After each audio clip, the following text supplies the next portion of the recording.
Lição 11. 15 de setembro de 2024.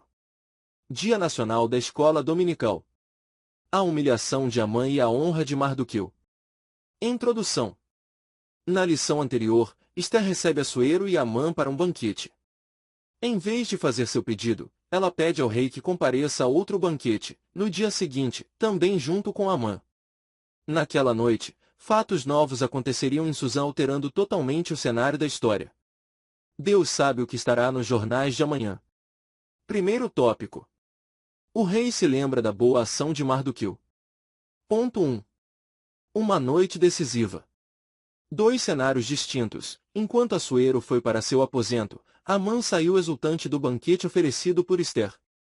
Afinal, não apenas o rei, mas também a rainha estaria lhe prestando honras. Mas seu júbilo logo se converteu em fúria.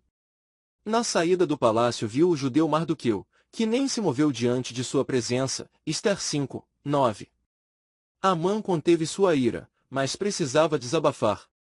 Foi para casa e chamou seus amigos e sua mulher, Zeres, para falar de sua frustração. A riqueza e elevada posição no reino não o satisfaziam enquanto visse Mardoqueu assentado à porta do rei. Amã não podia nem mesmo esperar pelo dia da pretendida matança geral dos judeus. O ódio lhe consumia.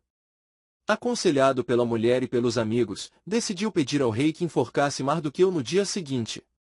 Amã foi dormir com tudo planejado, mas Assuero perdeu o sono. Esther 5, 10 ao 14, 6, 1. Ponto 2. Forca ou honra? Enquanto Mardoqueu dormia, duas pessoas planejavam seu futuro. Amã lhe preparou uma forca.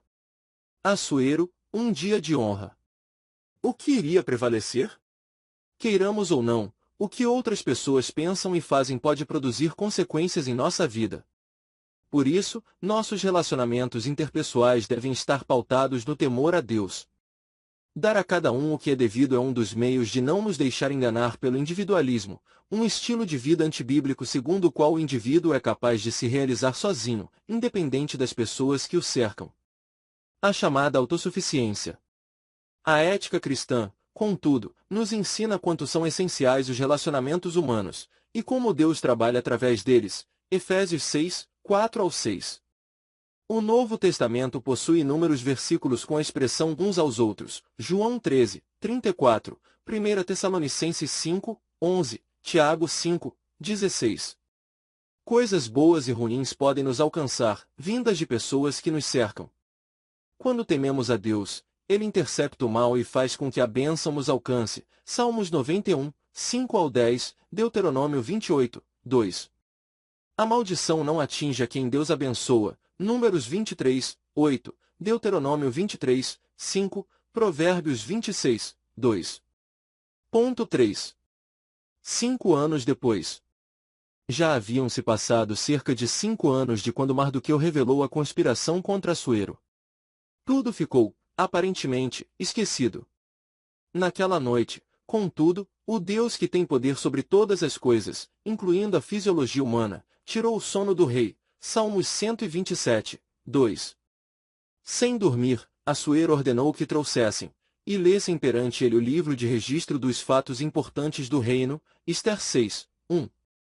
Certamente não eram poucos os relatos. Só Assuero já estava há cerca de 13 anos no trono.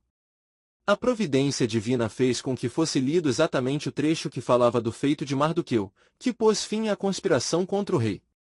Assim, a palavra de Deus declara, e sabemos que todas as coisas contribuem juntamente para o bem daqueles que amam a Deus, daqueles que são chamados por seu decreto. Romanos 8, 28. Segundo tópico. Amã é chamado para honrar Mardoqueu. Ponto 1. Um ato de justiça. Quando ouviu a leitura da crônica, Assuero perguntou aos seus servos que honra e recompensa Mardoqueu havia recebido. Coisa nenhuma se lhe fez, responderam. Esther 6, 3. A maneira direta como se referiu ao nome de Mardoqueu demonstra que Assuero o conhecia bem. Logo se interessou em recompensá-lo, mas ainda não sabia como. Perguntou, então, quem estava no pátio exterior do palácio. Era Amã, que buscava uma oportunidade para pedir ao rei que enforcasse Mardoqueu, na forca que tinha preparado perto de sua casa. O inimigo seria o definidor da bênção. Gênesis 50, 20. Ponto 2. Presunção e autoconfiança. A mãe entrou em êxtase. A proposta do rei, que pensava ser para ele, Ester 3, 6, o levou a esquecer Mardoqueu e a forca que havia preparado. Amã precisava de afagos em seu ego para sobreviver. Um quadro realmente doentio. Presumir-se digno de honra é uma das manifestações de soberba e orgulho. Esse terrível sentimento, nutrido originalmente por Lúcifer, Isaías 14, 13 e 14, foi instilado na mente de Eva e é lançado constantemente nos corações humanos. Gênesis 3, 1 ao 5, Provérbios 16, 18 ao 19. Devemos sempre preferir a humildade de Cristo, que nos livra de ambições egoístas e nos faz considerar os outros superiores a nós mesmos. Filipenses 2, 3 ao 8. Devemos ser alimentados diariamente pela alegria do Senhor e não condicionar nossas emoções ao sabor do momento. João 15, 11, Filipenses 4, 4 ao 7, 1 Pedro 5, 7. Ponto 3. O devido lugar da honra. Que se fará ao homem de cuja honra o rei se agrada? Era a pergunta do rei, Ester 6, 6.